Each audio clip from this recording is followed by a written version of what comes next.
എല്ലാവർക്കും നമസ്കാരം. നമ്മുടെ വി ഡി സതീശൻ കഴിഞ്ഞ ദിവസം ഒരു വെടി പൊട്ടിച്ചിരുന്നു. അതായത് നമ്മുടെ ADGP MR Ajith Kumar RSS നേതാവ് റാം മാധവിനെ സന്ദർശിക്കാൻ വേണ്ടിയിട്ട് തിരുവനന്തപുരത്ത് പോയിരുന്നല്ലോ. അപ്പോൾ ആ കൂട്ടത്തിൽ ഒരു പ്രമുഖനായ മന്ത്രിസഭയിൽ ഒരു പ്രമുഖനും ആ കൂട്ടത്തിൽ ഉണ്ടായിരുന്നു, അല്ലെങ്കിൽ മുഖ്യമന്ത്രിയുടെ ഏറ്റവും വിശ്വസ്തനും ആ കൂട്ടത്തിൽ ഉണ്ടായിരുന്നു. ആ പേര് പുറത്തു വരുമ്പോൾ കേരളം ഞെട്ടിത്തെറിക്കുമെന്നൊക്കെയാണ് നമ്മുടെ വി ഡി സതീശൻ പറഞ്ഞിരുന്നത്. ഞാൻ പറയാൻ ഉദ്ദേശിച്ചത് അതല്ല. ഇതിന് അനുബന്ധമായി അല്ലെങ്കിൽ ഇതിന് പാരലായി മറ്റൊരു വാർത്ത കൂടി ഇന്നലെ പ്രചരിച്ചിരുന്നു. നമ്മുടെ രാഷ്ട്രീയ വൃത്തങ്ങളിലൊക്കെ സംസാര വിഷയമായതാണ്. കോൺഗ്രസിലെ ഒരു സമുന്നതനായ നേതാവ് BJPയിൽ ചേരാൻ വേണ്ടി പോകുന്നു. ഇന്നലെ രാത്രി നടന്ന ഈ TV ചർച്ചകളിലൊക്കെ CPM-ന്റെ ഭാഗമായി വന്ന അല്ലെങ്കിൽ CPM സഹയാത്രികരൊക്കെ ഈ ചർച്ചയിൽ പങ്കെടുത്തുകൊണ്ട് എന്തുകൊണ്ട് നിങ്ങൾ ഇത് ചർച്ച ചെയ്യുന്നില്ല, അതായത് കോൺഗ്രസിലെ ഒരു പ്രമുഖ നേതാവ് ഇതാ BJPയിൽ ചേരാൻ വേണ്ടി പോകുന്നു, നിങ്ങൾ എന്തുകൊണ്ടാണ് അത് ചർച്ച ചെയ്യാത്തത് എന്നുള്ള രീതിയിൽ അവർ ശബ്ദമുയർത്തിയിരുന്നു. പക്ഷെ ആരാണ് BJPയിലേക്ക് പോകാൻ വേണ്ടിയിട്ട് BJPയുടെ കേന്ദ്ര നേതൃത്വവുമായി ചർച്ച നടത്തിക്കൊണ്ടിരിക്കുന്ന ആ നേതാവ് ആരാണ്? ഇന്നലെ മുതൽക്ക് തന്നെ കേരള രാഷ്ട്രീയ നിരീക്ഷകരുടെ ഇടയിൽ പരസ്പരം ചർച്ച ചെയ്യപ്പെടുന്ന, അല്ലെങ്കിൽ ഇവർ പരസ്പരം ആരാണ് ആള് എന്ന് സോഷ്യൽ മീഡിയയിലൊക്കെ ഒരുപാട് നേതാക്കന്മാരുടെ പേരുകൾ പറയുന്നുണ്ട്. കെ സുധാകരൻ മുതൽ അടൂർ പ്രകാശ് മുതൽ കൊടിക്കുന്നിൽ സുരേഷ് മുതൽ അങ്ങനെ കുറെ ആൾക്കാരുടെ പേരൊക്കെ ആ കൂട്ടത്തിൽ പറയുന്നുണ്ട്. യഥാർത്ഥത്തിൽ ആരാണ് ആ നേതാവ്? ഇന്ന് ഏതാണ്ട് അതിന്റെ സൂചനകളൊക്കെ പുറത്തു വന്നുകൊണ്ടിരിക്കുകയാണ്. നമ്മുടെ ശശി തരൂരാണ് BJPയിലേക്ക് ചേക്കാറാൻ വേണ്ടി പോകുന്നത്. ശശി തരൂരിന്റെ കാര്യം നമുക്കറിയാലോ. കഴിഞ്ഞ ലോക്സഭാ തിരഞ്ഞെടുപ്പിന് തൊട്ട് മുമ്പ് BJPയിലേക്ക് കോൺഗ്രസിൽ നിന്ന് ഒരുപാട് നേതാക്കൾ പോയിക്കൊണ്ടിരിക്കുന്ന സമയത്ത് കേരളത്തിൽ നിന്ന് ശശി തരൂർ ഡൽഹിയിൽ BJP നേതൃത്വവുമായി ചർച്ച നടത്തി കഴിഞ്ഞു. അതായത് നമ്മുടെ രാജീവ് ചന്ദ്രശേഖർ തിരുവനന്തപുരത്ത് സ്ഥാനാർത്ഥിയായി വരുന്നതിന് മുമ്പുള്ള കഥയാണ് ഞാൻ പറയുന്നത്. ശശി തരൂർ BJPയിലെ പോകുന്നു എന്ന് ശക്തമായ ഒരു പ്രചാരണം ഉണ്ടായിരുന്നു. ഇത് സംബന്ധിച്ച് ഡൽഹിയിലെ നമ്മളുമായി ബന്ധപ്പെട്ട കേന്ദ്രങ്ങളൊക്കെ സംസാരിച്ചു കഴിഞ്ഞാൽ BJPയെ സംബന്ധിച്ചിടത്തോളം അത്ര പെട്ടെന്ന് നമുക്ക് കാര്യങ്ങൾ ചോർത്തിയെടുക്കാൻ ബുദ്ധിമുട്ടാണ്. കാരണം BJPയുടെ കേന്ദ്ര നേതൃത്വവുമായി നടക്കുന്ന ചർച്ചകളൊന്നും ഈ സംസ്ഥാന തലത്തിലെ നേതാക്കൾക്കൊന്നും വലിയ പിടിയൊന്നും ഉണ്ടാവില്ല. ഇതൊക്കെ തീരുമാനമൊക്കെ എടുത്തു കഴിഞ്ഞിട്ട് മാത്രമേ സംസ്ഥാന തലത്തിലേക്ക് എത്തുകയുള്ളൂ. അപ്പൊ സ്വാഭാവികമായി നമുക്ക് സംസ്ഥാന BJP നേതൃത്വവുമായി ബന്ധപ്പെട്ട് കഴിഞ്ഞാലൊന്നും ഡൽഹിയിൽ നടക്കുന്ന ചർച്ചകളെ കുറിച്ചുള്ള പൂർണ്ണ വിവരം കിട്ടില്ല. പക്ഷെ ഡൽഹിയിൽ സംസാരിക്കുമ്പോൾ പോലും ശശി തരൂർ BJPയിലേക്ക് വരാൻ സാധ്യതയില്ല. പ്രത്യേകിച്ചും ശശി തരൂരിനെ പോലെ ഒരു ബാക്ക്ഗ്രൗണ്ട്, കാരണം അറിയാലോ ശശി തരൂർ ഒരുപാട് കേസുകളുണ്ട്. കേസുകളിലൊക്കെ ഒരു ആ രീതിയിലുള്ള സുനന്ദ പുഷ്കറിന്റെ ഒരു മരണവുമായി ബന്ധപ്പെട്ട ചില ഒരു ബാഡ് റിമാർക്സ് ഒക്കെ ശശി തരൂരിന്റെ പേരിലുണ്ടായിരുന്നു. അങ്ങനെ ശശി തരൂർ ഈ സാഹചര്യത്തിൽ BJPയിലേക്ക് വരാൻ സാധ്യതയില്ല എന്നുള്ള ഒരു വിവരവും നമുക്ക് അക്കാലത്ത് കിട്ടിയിരുന്നു. എങ്കിലും ഞാൻ പറഞ്ഞുകൊണ്ട് വരുന്നത്, ലോക്സഭാ തിരഞ്ഞെടുപ്പിന് മുമ്പ് വളരെ ശക്തമായ ഒരു പ്രചാരണം ഉണ്ടായിരുന്നു, അല്ലെങ്കിൽ അത്തരത്തിലുള്ള സംശയം ഉണ്ടായിരുന്നു, ഒരു നീക്കം ഉണ്ടായിരുന്നു. ശശി തരൂർ BJPയിലേക്ക് വരാൻ പോകുന്നു. എനിക്ക് തോന്നുന്നത്, അല്ലെങ്കിൽ ഡൽഹിയിൽ നിന്ന് കിട്ടിയ വിശ്വാസയോഗ്യമായ റിപ്പോർട്ടുകൾ പ്രകാരം ശശി തരൂർ ഒരു ഘട്ടത്തിൽ BJP നേതൃത്വവുമായി ചർച്ച നടത്തിയിരുന്നു ലോക്സഭാ തിരഞ്ഞെടുപ്പിന് മുമ്പ് തന്നെ. പക്ഷെ അത് ചില കാരണങ്ങളാൽ അത് നടന്നില്ല. ഇപ്പോഴിതാ ഈ കേരളത്തിലെ സമുന്നതനായ കോൺഗ്രസ് നേതാവ് MP അദ്ദേഹം BJPയിലേക്ക് പ്രവേശിക്കാൻ വേണ്ടി പോകുന്നു. ഇതിനുള്ള പ്രാഥമികമായ ചർച്ചകളൊക്കെ നടത്തി കഴിഞ്ഞു എന്നാണ് നമ്മൾ അറിയുന്നത്. അത് ശശി തരൂർ തന്നെയാണ്. എന്തുകൊണ്ട് ശശി തരൂർ എന്നുള്ളതിന് ഒരുപാട് സാധ്യതകളുണ്ട്. കാരണം ശശി തരൂർ ഈ നിലവിലുള്ള കേരളത്തിലെ MP-മാരിൽ BJPയിലേക്ക് പോകാൻ ഏറ്റവും സാധ്യത ശശി തരൂരിന് തന്നെയാണ്. കെ സുധാകരന്റെ പേരൊക്കെ നമ്മൾ പറയാറുണ്ട്. ഇന്നത്തെ TV ചർച്ചകൾ പോലും പലരും പറയുന്നത് കേട്ടു. കെ സുധാകരൻ RSS മറ്റേ കാവൽ നിന്നു, ഞാൻ BJPയിലേക്ക് പോകും, നിങ്ങൾക്ക് എന്താ തുടങ്ങിയ അറിയാലോ. നമ്മൾക്ക് സുധാകരേട്ടന്റെ വാക്കുകളാണ്. സുധാകരേട്ടൻ പലപ്പോഴും സംസാരിക്കുന്ന സമയത്ത് അങ്ങനെ വാക്കുകളുടെ പേരിൽ കർശനമായ നിയന്ത്രണമൊന്നും ഉണ്ടാവില്ല. മനസ്സിലുള്ള കാര്യങ്ങളൊക്കെ വെട്ടിത്തുറന്ന് പറയുന്ന ആളാണ്. ഈ മുനവെച്ചുള്ള ചോദ്യങ്ങൾക്ക് മുനവെച്ചുള്ള മറുപടി ഉണ്ടാവും. നിങ്ങൾ എന്താ BJPയിലേക്ക് പോകാൻ പോകുകയാണെന്ന് ചോദിച്ചപ്പോൾ എനിക്ക് തോന്നുമ്പോൾ പോകും എന്ന് പറഞ്ഞാൽ ഞാനിതാ പോകാൻ പോകുന്നു എന്നുള്ള അർത്ഥം. അതവിടെ നിൽക്കട്ടെ. അപ്പൊ കെ സുധാകരനല്ല BJPയിലേക്ക് പോകാൻ വേണ്ടി പോകുന്നത് ശശി തരൂരാണ്. കാരണം നമുക്കറിയാം, ശശി തരൂർ കഴിഞ്ഞ കുറെ കാലങ്ങളായി കോൺഗ്രസിന്റെ നേതൃത്വവുമായി ഹൈക്കമാൻഡുമായി അത്ര നല്ല സ്വരച്ചേർച്ചയിലല്ല. ഒരു കണ്ണിലെ കരടാണ് ശശി തരൂർ. ഇത് നിരവധി സംഭവങ്ങൾ ഇതിന്റെ പിന്നിലുണ്ട്. അറിയാലോ, നമ്മള് ഖാർഗെക്കെതിരെ മത്സരിച്ച ആ കാലം മുതൽക്ക് തന്നെ കോൺഗ്രസിലെ ഒരു തിരുത്തൽ ശക്തിയായി ഒരു കൂട്ടം നേതാക്കളുടെ കൂടെ നിന്ന ശശി തരൂർ പിന്നെ എങ്ങനെയാണ് കോൺഗ്രസിലേക്ക് തിരിച്ചു വന്നത് എന്നും വിശ്വാസം നേടിയെടുക്കാനുള്ള ഒരു ശ്രമം നടത്തി എന്നുള്ളതൊക്കെ അതൊക്കെ പഴയ കഥ. ഞാൻ അതിലേക്കൊന്നല്ല കടക്കുന്നത്. ശശി തരൂരിനെ സംബന്ധിച്ചിടത്തോളം കഴിഞ്ഞ കുറച്ച് കാലങ്ങളായി, കുറച്ച് എന്ന് പറയേണ്ട, ഏതാണ്ട് ആ ലോക്സഭാ തെരഞ്ഞെടുപ്പിന്റെ ഒക്കെ കാലം മുതൽക്ക് തന്നെ, അല്ലെങ്കിൽ അതിന്റെ തൊട്ട് മുമ്പുള്ള ഏതാണ്ട് ഒരു വർഷമൊക്കെ എടുക്കാം, ഒരു വർഷത്തെ ഒരു കാലയളവിൽ തന്നെ ശശി തരൂരിന് കോൺഗ്രസിന്റെ ഉന്നത നേതൃത്വവുമായി സ്വരച്ചേർച്ചയില്ലായിരുന്നു. രാഹുൽ ഗാന്ധിക്ക് പ്രത്യേകിച്ചും.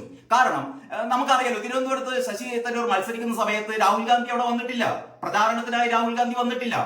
മാത്രമല്ല, അറിയുന്നത് ഡൽഹിയിലെ ചില റിപ്പോർട്ടുകൾ പ്രകാരം ഈ ശശി തരൂർ രാഹുൽ ഗാന്ധിയുമായി നേരിട്ട് സംസാരിക്കാൻ വേണ്ടിയിട്ട് അപ്പോയിന്റ്മെന്റ് എടുത്ത് കാത്തിരിക്കുകയായിരുന്നു അത്ര കഴിഞ്ഞ കുറെ കാലമായിട്ട്. പക്ഷേ രാഹുൽ ഗാന്ധി സമ്മതിച്ചിട്ടില്ല, എനിക്കങ്ങനെ സംസാരിക്കാൻ പറ്റില്ല എന്നുള്ള നിലപാടായിരുന്നു അത്രേ രാഹുൽ ഗാന്ധി എടുത്തത്. അപ്പൊ കഴിഞ്ഞ ഒരു വർഷമായി രാഹുൽ ഗാന്ധിയുമായി ശശി തരൂർ സംസാരിക്കാൻ വേണ്ടി ശ്രമിച്ചിട്ടും പറ്റുന്നില്ല.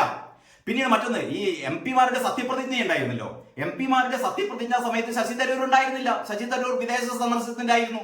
അപ്പോൾ ഏറ്റവും ക്രൂഷ്യലായ ചില ആ സന്ദർഭത്തിലൊന്നും ശശി തരൂർ ഇവിടെ ഇല്ലാതിരുന്നത് രാഹുൽ ഗാന്ധിയെ സംബന്ധിച്ചിടത്തോളം രാഹുൽ ഗാന്ധിയെ ചൊടിപ്പിച്ചിട്ടുണ്ട് എന്നാണ് കോൺഗ്രസിലെ ഉന്നത വൃത്തങ്ങൾ നൽകുന്ന സൂചന. അപ്പോൾ രാഹുൽ ഗാന്ധിയെ സംബന്ധിച്ചിടത്തോളം ശശി തരൂർ ഗുഡ് ബുക്കിലല്ല.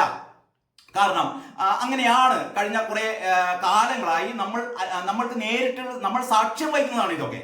നമ്മൾ ഇവിടുത്തെ സാധാരണ ജനങ്ങൾ വരെ സാക്ഷ്യം, പ്രത്യേകിച്ചും രാഷ്ട്രീയ നിരീക്ഷകരെ സംബന്ധിച്ചിടത്തോളം അവർ കാണുന്നത് കോൺഗ്രസിലെ ഉന്നത സ്ഥാനത്തിരിക്കുന്നവരുമായി ശശി തരൂർ അത്ര നല്ല സുഖത്തിലല്ല. അതിനുള്ള നിരവധിയായ കാരണങ്ങളുണ്ട്. അപ്പോൾ ഞാൻ നേരത്തെ പറഞ്ഞ പോലെ, ഒന്ന്, ഈ ലോക്സഭാ ഇലക്ഷന്റെ പ്രചാരണത്തിൽ രാഹുൽ ഗാന്ധി പങ്കെടുത്തിരുന്നില്ല. രാഹുൽ ഗാന്ധിയെ കാണാൻ വേണ്ടിയിട്ട് ശശി തരൂർ പലതവണ അതിനുശേഷവും ശ്രമിച്ചിരുന്നു. പക്ഷെ കാണാൻ രാഹുൽ അനുവാദം കൊടുത്തിട്ടില്ല. അങ്ങനെയുള്ള കാരണങ്ങൾ ഒരു ഭാഗത്ത് നിൽക്കുന്നു. പിന്നെ സംസ്ഥാന രാഷ്ട്രീയത്തിലേക്ക് വരാം. നമുക്കറിയാലോ, സംസ്ഥാന രാഷ്ട്രീയത്തിൽ എല്ലാവരും കാത്തിരിക്കുന്നത് ഇതാ അടുത്ത തവണ UDF ആണ് അധികാരത്തിലേക്ക് വരുന്നത്. UDF അധികാരത്തിൽ വരുമ്പോൾ ആരായിരിക്കും മുഖ്യമന്ത്രി? VD സതീശൻ മുഖ്യമന്ത്രി ആയിരിക്കും എന്ന് പറയുമ്പോൾ അങ്ങേപ്പുറത്ത് കുറെ ആൾക്കാരുടെ മുഖം വാടുന്നുണ്ടാവും. കാരണം K സുധാകരൻ കാത്തിരിക്കുന്നു, VD സതീശൻ കാത്തിരിക്കുന്നു, KC വേണുഗോപാൽ കാത്തിരിക്കുന്നു, ശശി തരൂർ കാത്തിരിക്കുന്നു എന്നൊക്കെ പറഞ്ഞിരുന്നു. അപ്പൊ സ്വാഭാവികമായും അടുത്ത തവണ ആര് മുഖ്യമന്ത്രിയാകും എന്നുള്ളതിനെ സംബന്ധിച്ച് ഇപ്പോൾ തന്നെ മുഖ്യമന്ത്രി കുപ്പായം തുന്നി വെച്ചിരിക്കുന്ന ഒരുപാട് ആൾക്കാർ കോൺഗ്രസിനകത്ത് തന്നെയുണ്ട്. അപ്പൊ കോൺഗ്രസ്സുകാരെ സംബന്ധിച്ചിടത്തോളം, കോൺഗ്രസിന്റെ സംസ്ഥാന നേതൃത്വത്തെ സംബന്ധിച്ചിടത്തോളം ശശി തരൂർ എന്നുള്ളത് അവർക്ക് അത്രമായ പഥ്യമായ ഒരു നേതാവല്ല. K സുധാകരനുമായി നേരിട്ട് ശത്രുതയുണ്ടെന്ന് വെച്ചാൽ ശത്രുതയൊന്നുമില്ല. VD സതീശനുമായി ശത്രുതയൊന്നുമില്ല. പക്ഷേ VD സതീശനെ സംബന്ധിച്ചിടത്തോളം, K സുധാകരനെ സംബന്ധിച്ചിടത്തോളം ശശി തരൂരുമായുള്ള ബന്ധം അത്ര ഊഷ്മളമൊന്നുമല്ല. ഈ സാഹചര്യത്തിൽ ശശി തരൂർ, കാരണം ശശി തരൂരിനെ സംബന്ധിച്ചിടത്തോളം BJPയിൽ എത്തിക്കഴിഞ്ഞാൽ ശശി തരൂരിന് അറിയാം. കാരണം ശശി തരൂരിന് ഉള്ള അത്രയും ശശി തരൂർ ഒരു ക്രൗഡ് പുള്ളറായ നേതാവോ അല്ലെങ്കിൽ അത്തരത്തിലുള്ള ജനങ്ങളുമായി, താഴേക്കിടയിലുള്ള ജനങ്ങളുമായി അടുത്ത് ഇടപഴകി പ്രവർത്തിക്കുന്ന ആളോ ഒന്നുമല്ല. അതിനേക്കാളൊക്കെ ഉപരി അദ്ദേഹം ഒരു എന്താ പറയാ, ഒരു അന്താരാഷ്ട്ര ഫിഗറാണ്. അപ്പൊ അന്താരാഷ്ട്ര ഫിഗറായ അല്ലെങ്കിൽ ആ രീതിയിലുള്ള ഒരു ലോക നേതാവ് എന്നുള്ള രീതിയിൽ ഉയർന്നു വരാൻ സാധ്യതയുള്ള ശശി തരൂരിനെ സംബന്ധിച്ചിടത്തോളം, ശശി തരൂർ BJPയിൽ എത്തിക്കഴിഞ്ഞാലുള്ള സാധ്യതകൾ ഒരുപാടുണ്ട്. ശശി തരൂരിനെ കാത്തിരിക്കുന്ന സ്ഥാനങ്ങൾ ഒരുപാടുണ്ട്. അങ്ങനെയുള്ള ഒരു സാധ്യതയിലേക്കാണ് ഇപ്പോൾ കാര്യങ്ങൾ പോയിക്കൊണ്ടിരിക്കുന്നത്. ഇനി ഏറ്റവും പ്രധാനപ്പെട്ട കാര്യം എന്ന് പറയുന്നത് 1.5 വർഷം മാത്രമേ ഉള്ളൂ സംസ്ഥാന നിയമസഭാ തെരഞ്ഞെടുപ്പിന്. 2026 നടക്കാൻ പോകുന്ന സംസ്ഥാന നിയമസഭാ തെരഞ്ഞെടുപ്പിൽ ഇപ്പോൾ തന്നെ അറിയാലോ, CPMന്റെ കാര്യം മഹാപരിങ്ങലിലാണ്. അപ്പോൾ UDFനെ സംബന്ധിച്ചിടത്തോളം UDF അമിതമായ പ്രതീക്ഷയിലാണ്. ആ പ്രതീക്ഷയിൽ UDF അടുത്ത നിയമസഭാ തെരഞ്ഞെടുപ്പിനെ സമീപിക്കാൻ വേണ്ടി പോകുമ്പോഴാണ് അവരുടെ കൂട്ടത്തിലുള്ള ഏറ്റവും പ്രമുഖനായ ഒരു നേതാവ് BJPയിലേക്ക് മാറി എന്നുള്ള ഒരവസ്ഥ വന്നു കഴിഞ്ഞാൽ ഒരു സ്ഥിതി എന്നാലോചിച്ച് നോക്കിയേ. ഞാൻ കഴിഞ്ഞ വീഡിയോയിൽ ഞാൻ പറഞ്ഞിരുന്നു, കാരണം അടുത്ത തവണയും LDF ആണ് അധികാരത്തിൽ വരാൻ പോകുന്നതെന്ന് ഞാൻ പറഞ്ഞപ്പോൾ ഒരുപാട് കമന്റുകൾ ഉണ്ടായിരുന്നു, ഒരുപാട് നെഗറ്റീവ് കമന്റുകൾ. അങ്ങനെ ഒരിക്കലും സംഭവിക്കില്ല, അങ്ങനെ സംഭവിക്കില്ല. പക്ഷേ സംഭവിച്ചേക്കാം. കാരണം ഞാൻ നേരത്തെ പറഞ്ഞ അതേ വാദമുഖം ആവർത്തിക്കുകയാണ്. ഒരു ശക്തമായ ത്രികോണ മത്സരം കേരളത്തിൽ ഉണ്ടാകുമ്പോൾ സാധ്യത CPMന് തന്നെയാണ്. കാരണം കോൺഗ്രസിൽ നിന്ന് വോട്ടുകൾ ചോരാനുള്ള സാധ്യതയുണ്ട്. നമുക്കറിയാലോ, തൃശ്ശൂരിലെ കാര്യങ്ങളൊക്കെ നമുക്കറിയാം. തൃശ്ശൂരിലെ സുരേഷ് ഗോപിക്ക് വോട്ട് പിടിക്കുമ്പോൾ സ്വാഭാവികമായും അവിടെ വോട്ട് കുറഞ്ഞത് മുരളീധരനാണ്. UDFന് ഇത് വളരെ സ്വാഭാവികമായ ഒരു കാര്യമാണ്. ഇത് പൂരം കലക്കേണ്ട കാര്യമൊന്നുമില്ല. ഇത് വളരെ സ്വാഭാവികമായ കാര്യമാണ്. BJP ശക്തി പ്രാപിക്കുമ്പോൾ സ്വാഭാവികമായും കോൺഗ്രസിന് ശക്തി ചോരും. അത് വളരെ സ്വാഭാവികമായ ഒരു കാര്യമായതുകൊണ്ട് അടുത്ത തവണ അടുത്ത നിയമസഭാ ഇലക്ഷനിൽ ശശി തരൂർ BJP പക്ഷത്തേക്ക് മാറിക്കഴിയുമ്പോൾ കേരളത്തിൽ ഉണ്ടാകാൻ പോകുന്ന ഒരു അവസ്ഥ എന്ന് പറഞ്ഞാൽ കോൺഗ്രസിനെ സംബന്ധിച്ചിടത്തോളം സ്ഥിതിഗതി പരുങ്ങലിലാകും. അതാ അടുത്ത ഭരണം കിട്ടാൻ പോകുന്നു എന്ന് പറയുന്ന ഒരു മനക്കോട്ടകളൊക്കെ പൊളിഞ്ഞു വീഴും. അപ്പോൾ ആ രീതിയിലുള്ള നമ്മൾ ഓരോ ദിവസവും ഇനി വരുന്ന ഓരോ ദിവസവും പിണറായി ഈ ഒരു വിവാദം വന്നപ്പോൾ പിണറായി തൽക്കാലം രക്ഷപ്പെടുകയാണ്. ADGP MR അജിത് കുമാറിനെ എത്ര കാലം പിണറായി സംരക്ഷിച്ചു നിൽക്കും? എനിക്ക് തോന്നുന്നു മിക്കവാറും അടുത്ത ഏതാനും മണിക്കൂറുകൾക്കുള്ളിലോ അല്ലെങ്കിൽ അടുത്ത ഏതാനും ദിവസങ്ങൾക്കുള്ളിലോ തന്നെ മുഖ്യമന്ത്രിക്ക് MR അജിത് കുമാറിനെ കൈവിട്ടേ പറ്റൂ. കാരണം ആ രീതിയിലാണ് മുന്നണിക്കുള്ളിലും പാർട്ടിക്കുള്ളിലും ഒക്കെ പിണറായി ഒറ്റപ്പെടുകയാണ്. പിണറായി ചെയ്യുന്നത് ശരിയല്ല എന്ന് പറയുന്ന ഒരു സംഭവം വരുന്നു. അപ്പോൾ CPM-നെ സംബന്ധിച്ചിടത്തോളം ഈ രീതിയിലുള്ള MR അജിത് കുമാറിനെ മാറ്റാനുള്ള ഒരവസ്ഥയിലേക്ക് പിണറായി നിർബന്ധിതനാകുന്നു. അവരാകെ ഈ RSS നേതാക്കളുമായിട്ടുള്ള ഈ ADGP-യുടെ ചർച്ചയെ തുടർന്ന് ആ പാർട്ടിയിലാകെ ഒരു അമർഷം കത്തിപ്പടരുകയാണ്. അതേ അവസരത്തിൽ തന്നെ ഇത് മുതലെടുക്കാൻ നമ്മുടെ UDF-ന് ആവുന്നില്ല, UDF-ന് കഴിയില്ല. കാരണം ശശി തരൂർ BJP-യിലേക്ക് ചേക്കേറി മാറിക്കഴിഞ്ഞാൽ പിന്നീട് VD സതീശന് ഒരക്ഷരം മിണ്ടാൻ പറ്റില്ല, K സുധാകരന് ഒരക്ഷരം മിണ്ടാൻ പറ്റില്ല, കോൺഗ്രസ്സുകാർ ആകെ നിശബ്ദരാകും. ആ ഒരു അവസ്ഥയിലേക്കാണ് ഇപ്പോൾ കാര്യങ്ങൾ വരുന്നത് എന്നാണ് ഇപ്പോൾ ഇതുവരെയുള്ള ഒരു രാഷ്ട്രീയ നിരീക്ഷണത്തിൽ നിന്ന് നമുക്ക് മനസ്സിലാക്കാൻ കഴിയുന്നത്. എനിക്ക് തോന്നുന്നത് ഏതായാലും ഇന്ന് ഏതാനും മണിക്കൂറുകൾ കൂടി കഴിയുമ്പോഴത്തേക്ക് ഇതിന് കുറെ കൂടി വ്യക്തത വരുമെന്നാണ് എനിക്ക് തോന്നുന്നത്. അപ്പോൾ സതീശനോട് പറയാനുള്ളത്, സതീശ വാളെടുക്കേണ്ട, നിങ്ങളുടെ കൂട്ടത്തിലുള്ള ശശി തരൂർ ഇതാ BJP-യിൽ എത്തിക്കഴിഞ്ഞു, ഇനി പ്രഖ്യാപിക്കേണ്ട കാര്യം മാത്രമേ ഉള്ളൂ എന്നാണ് സതീശനെ ഓർമ്മിപ്പിക്കാനുള്ളത്. ഇതൊരു കടന്ന കൈയാണെന്ന് അറിയാം. കാരണം രാഷ്ട്രീയമാണ്. രാഷ്ട്രീയം എന്ന് പറയുന്നാൽ പലരും പറഞ്ഞിട്ടുള്ള പോലെ രാഷ്ട്രീയം എന്ന് പറയുന്നാൽ സാധ്യതകളുടെ കലയാണ്. രാഷ്ട്രീയം എന്ന് പറയുന്നത് എന്തും സംഭവിക്കാം. ഒരു പ്രത്യയശാസ്ത്രവും ആരും നോക്കാറില്ല. കാരണം നിലനിൽപ്പാണ് ഇവിടുത്തെ പ്രശ്നം. അതുകൊണ്ട് ഇപ്പോഴത്തെ ഒരു സമകാലികമായ അവസ്ഥ നമ്മൾ നിരീക്ഷിക്കുമ്പോൾ മനസ്സിലാകുന്നു ആ നേതാവ് ശശി തരൂർ തന്നെയാണ്.